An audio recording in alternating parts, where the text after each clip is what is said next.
জয়। এই গঙ্গার তীর্থে আপনাদের সবাইকে সুস্বাগতম। হরি বল। হরি বল, হরি বল। স্নান হয়েছে সবার? হরে কৃষ্ণ। আনন্দ পেয়েছেন স্নান করে? অনেক অনেক আনন্দ পাইছে, অনেক। আনন্দ পাই আর না পাই, ঠান্ডা ঠিকই লেগেছে নাকি?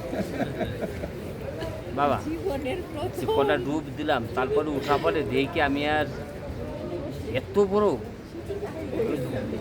এই মা ভালো নেই গঙ্গার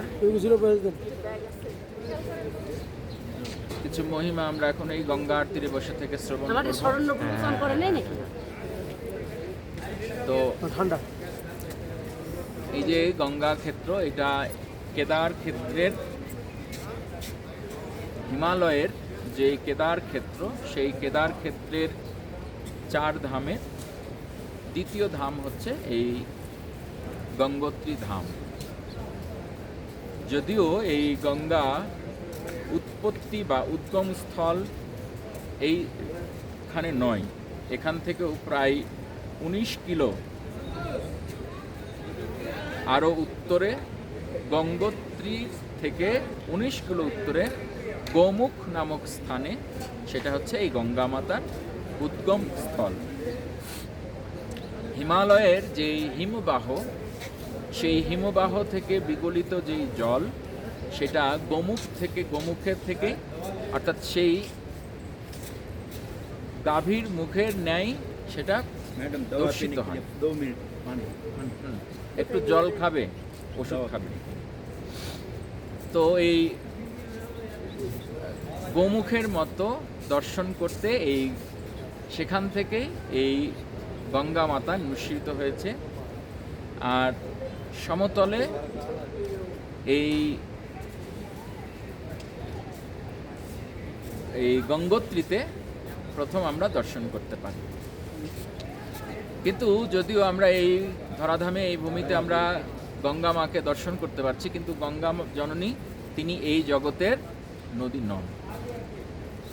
আমরা জানি যে গঙ্গা, যমুনা, সরস্বতী, নর্মদা, সিন্ধু, কাবেরী, যত পবিত্র নদীগুলো রয়েছে, বস্তুতপক্ষে এই সকল নদীগুলো হচ্ছে ভগবানের প্রীতি বিধানের জন্যই, ভগবানের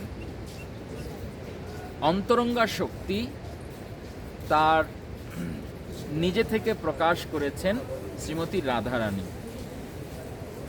অর্থাৎ এই যে পবিত্র নদীগুলো, সেগুলো শ্রীমতী রাধারানীরই প্রকাশ।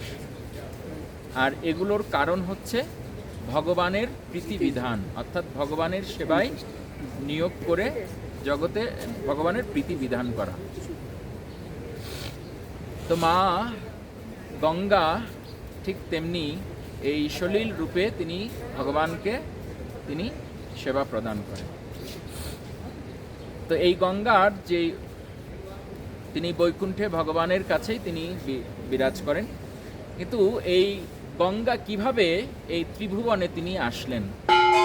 যেমন আমরা ঊর্ধ্বলোক, ব্রহ্মলোক রয়েছে, পাতাল লোক রয়েছে, আর আমরা মাঝে রয়েছে কি ভূলোকে। তো এই ঊর্ধ্বলোকে ব্রহ্মাজি প্রথম এই মা গঙ্গাকে লাভ করেন। কিভাবে? আমরা জানি ভগবানের এক অবতার, দশাবতারের এক অন্যতম বামনদেব অবতার। বামনদেব যখন বলি মহারাজের কাছে 3 পদ ভূমি গ্রহণের জন্য যখন আসেন, তখন প্রথম 1 পদ ভূমিতে তিনি ঊর্ধ্বলোক, আরেক পদে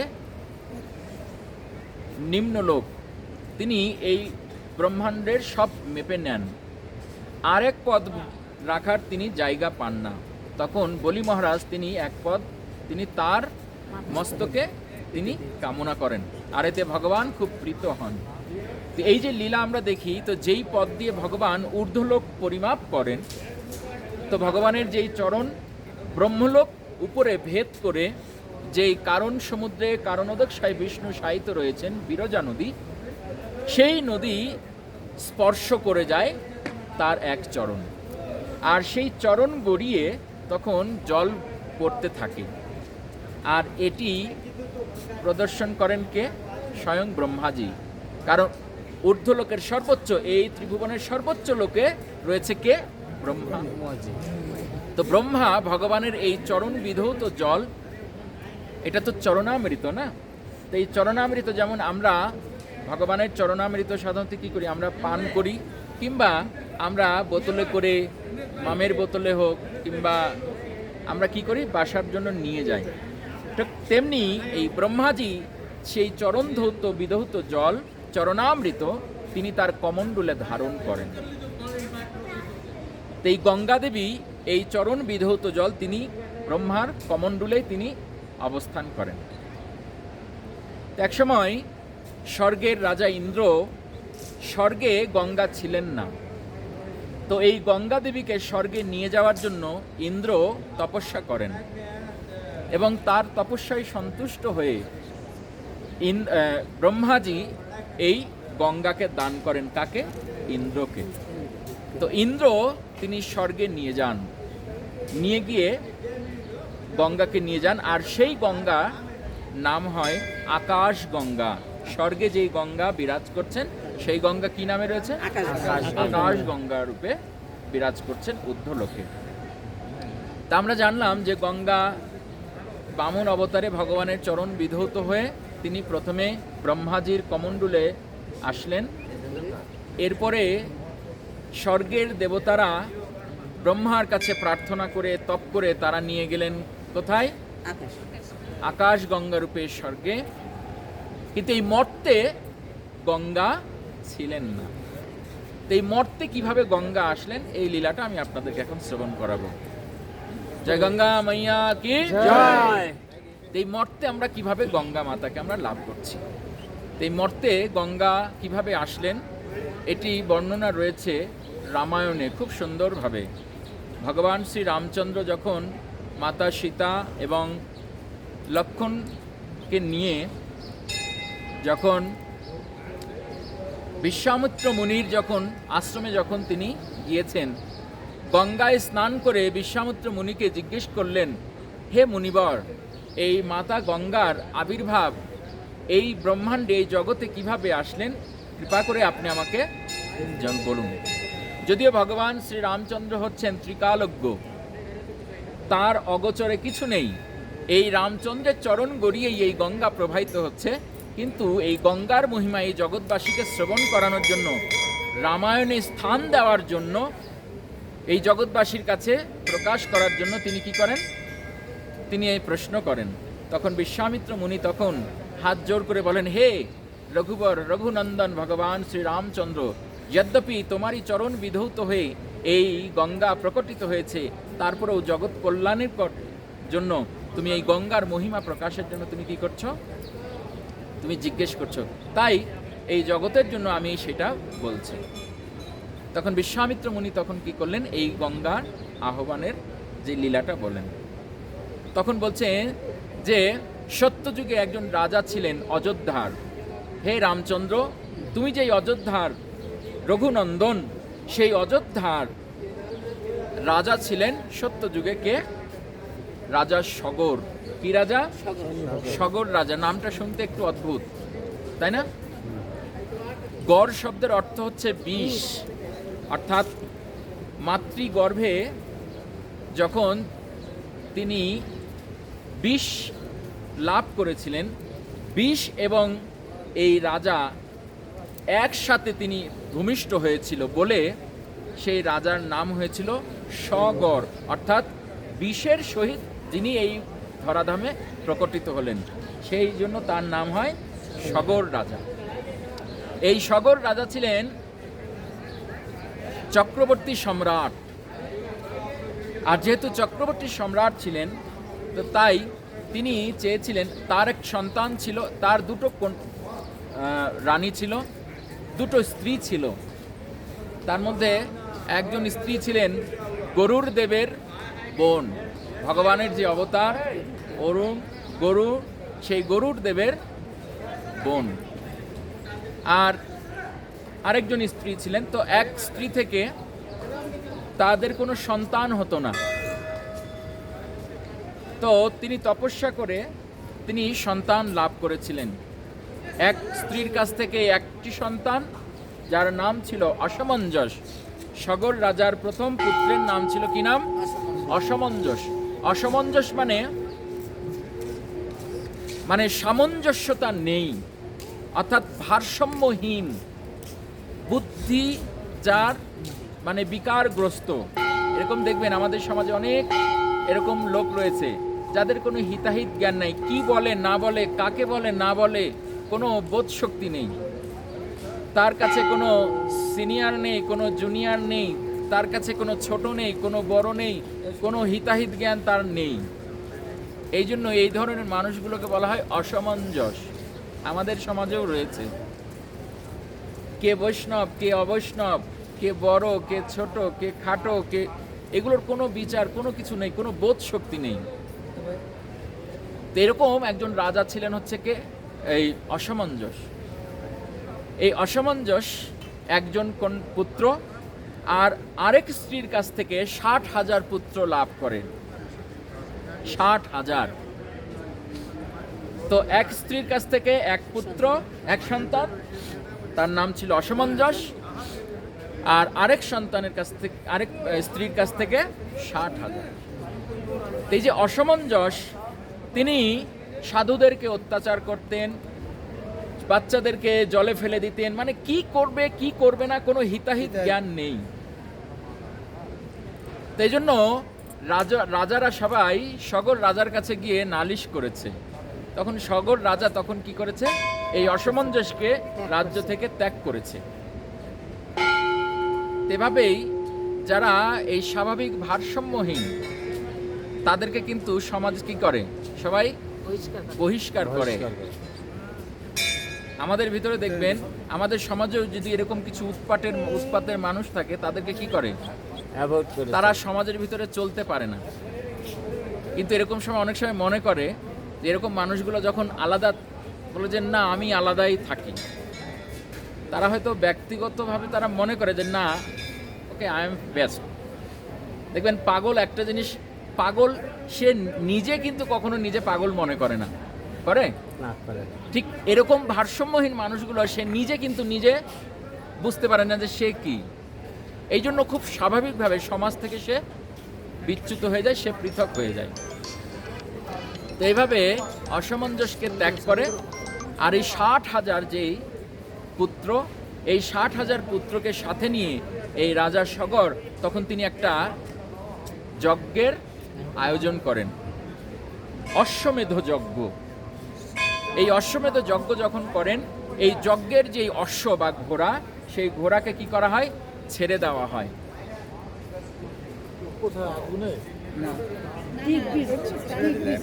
এই ঘোড়াকে ছেড়ে দেওয়া হয়। এই ঘোড়ার পেছনে তখন বাকি 60,000 পুত্রদেরকে যেতে বলা হয়।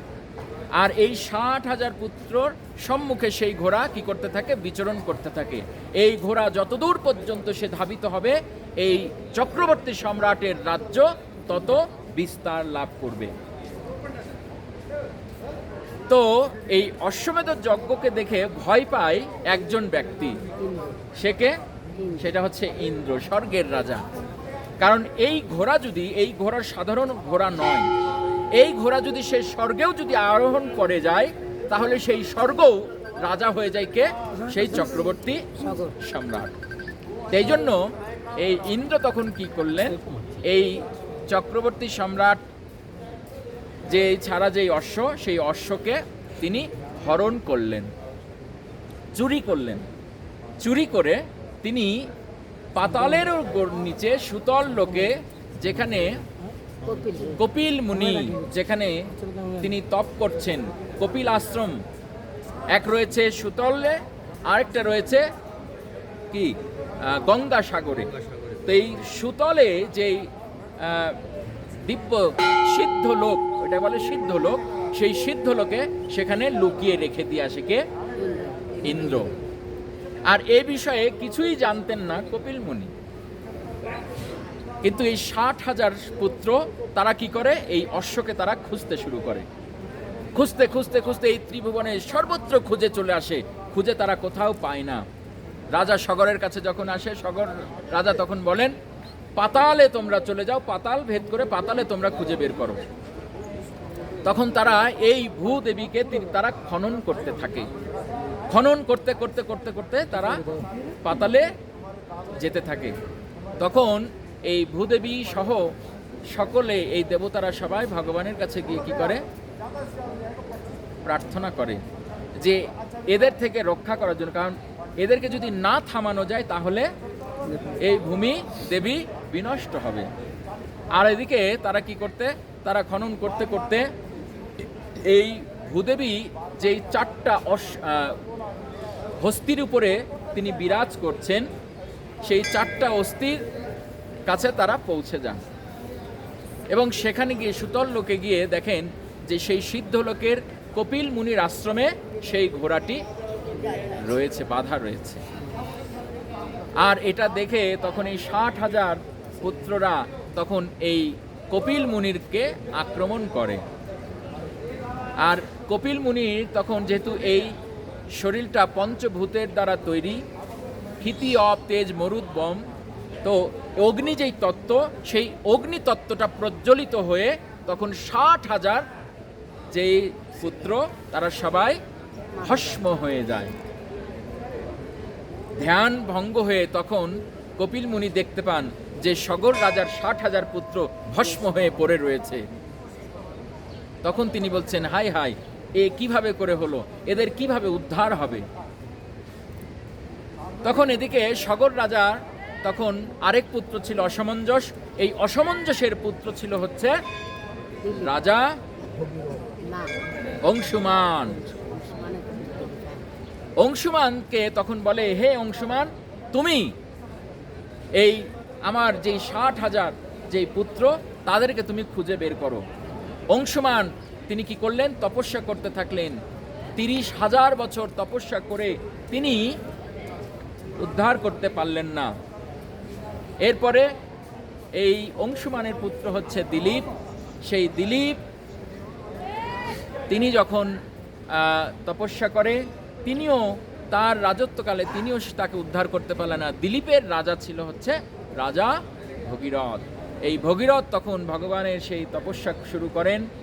তপস্যা করতে করতে তখন তিনি এই কপিল মুনির কাছে যান এবং এই 60,000 ঋষির যেই ভস্ম, সেই ভস্ম দেখে এই পুত্রদের তাদের কিভাবে উদ্ধার হবে তিনি তা জানার চেষ্টা করেন। তখন তিনি বলেন যে গঙ্গার কাছে যদি তর্পণ করা যায় তাহলে এই 60,000 পুত্রের কি হবে? উদ্ধার হবে। তখন এইভাবে এই রাজা ভগীরথ তখন তিনি কি করলেন? তিনি তপস্যা করা শুরু করলেন গঙ্গাকে নিয়ে আসার জন্য। এই গঙ্গাকে আহ্বানের জন্য অংশুমান চেষ্টা করলো, দিলীপ চেষ্টা করলো, তারা সবাই পরাস্ত হলো। কিন্তু অন্তিমে রাজা ভগীরথ তার আহ্বানে মাতা গঙ্গা তিনি সন্তুষ্ট হলেন, হয়ে তিনি আকাশ গঙ্গা থেকে তিনি এই ধরাধামে আসার জন্য তিনি প্রস্তুত হলেন। কিন্তু তিনি বললেন যে হে রাজা ভগীরথ, আমি তো এই জগতে আসব, কিন্তু আমার যে স্রোত, সেই স্রোত এই ভূমি দেবী সহ্য করতে পারবে না। তাই কি করতে হবে? এই স্রোত থেকে রক্ষা করতে পারে একজনই, সেটা হচ্ছে শিবজি মহারাজ। তুমি শিবজি মহারাজকে রাজি করো। তখন শিবজি মহারাজকে তখন তপস্যা করা শুরু করেন রাজা ভগীরথ। শিবজি মহারাজ তখন তপস্যায় সন্তুষ্ট বলেন যে গঙ্গাকে আমি আমার শিরে ধারণ করব। এদিকে মাতা গঙ্গা তখন চিন্তা করছেন যে আমার যে স্রোত, এই স্রোতে না শিবজি মহারাজ তলিয়ে যায়। আর এই গঙ্গার যেই মনোবাসনা, মনের যে ভাব, এটা বুঝতে পারে কে? শিবজি মহারাজ। তখন শিবজি মহারাজ মুচকি মুচকি হেসে তখন তার জটাটা তিনি খুলে দেন আর বলেন, হে গঙ্গা তুমি চলে আসো। আর এই গঙ্গা তখন শিবজির মস্তকে তখন চলে আসে। শিবজি একটা কুণ্ড তৈরি করেন আর সেই কুণ্ডের মধ্যে আর এই জটার যে প্যাচে গঙ্গা ভ্রমণ ঘুরতে ঘুরতে ঘুরতে ঘুরতে সে পথ হারিয়ে ফেলে। তখন সে দেবাদিদেব মহাদেবের কাছে প্রার্থনা করছে গঙ্গা, আরেক দিকে প্রার্থনা করছে কে? ভগীরথ। হে দেবাদিদেব মহাদেব, কৃপা করে গঙ্গা দেবীকে তুমি আর ভ্রমিত করো না, তুমি এই জগতে তুমি কি করো, নিয়ে আসো। তখন এই গঙ্গা দেবী কি করলেন? তিনি এই গোমুখ হয়ে তখন এই গঙ্গোত্রীতে তখন চলে আসলেন। এভাবেই এই ব্রহ্মাণ্ডে, এই জগতে, ভূলোকে মাতা গঙ্গা তিনি আবির্ভূত হলেন। জয় গঙ্গা মাইয়া কি জয়। তো আপনারা সবাই খুব সৌভাগ্যবান যে আপনারা এই গঙ্গা দেবীর কাছে আপনারা এসেছেন। এটাই হচ্ছে সেই ভাগীরথী গঙ্গা। কিন্তু এই ভাগীরথী গঙ্গা আমরা যখন যাব, এই গঙ্গার সাথে আরও 6টি জায়গায় 6টি প্রয়াগ, যদিও আমরা 5টা প্রয়াগের কথা আমরা শুনেছি, কিন্তু শাস্ত্রে 6টি প্রয়াগের কথা বলা রয়েছে। আমি এই 6টা প্রয়াগ সম্পর্কে আমি আপনাদেরকে বলবো যখন ঋষিকেশ অথবা হরিদ্বারে আবার ফিরে যাব, তখন এই 6 প্রয়াগ সম্পর্কে বলবো। এই 6 প্রয়াগের মহিমা আপনাদেরকে শ্রবণ করাবো। এই প্রয়াগগুলো আপনারা দর্শন করতে পারবেন দূরে দূরে থেকে, কারণ এগুলো অনেক গভীরে।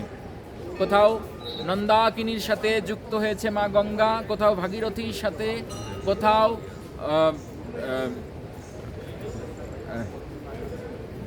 অলকানন্দার সাথে, এভাবে বিভিন্ন নদীর সাথে মিলিত হয়ে সর্বশেষে হরিদ্বারে গিয়ে পূর্ণ গঙ্গা ভাগীরথী সেখানে প্রকাশিত হয়েছে। তাই ওই প্রয়াগগুলোতে